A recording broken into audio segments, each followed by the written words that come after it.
যে ব্যক্তি চায়, ইচ্ছা করে, আশা পোষণ করে আল্লাহর সাথে সাক্ষাৎ করবে, দেখা করবে, আল্লাহর সন্তুষ্টি দিদার লাভ করবে, যে ব্যক্তি চায়, ফালইয়ামাল আমালান সালিহা, সেজন্য আমলে সালেহ করে, সৎ আমল করে।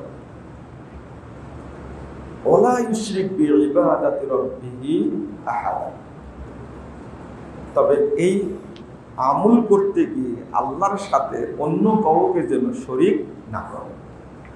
তাহলে আল্লাহ চাচ্ছেন শিরিক মুক্ত ঈমান আর বেদাত মুক্ত আমল।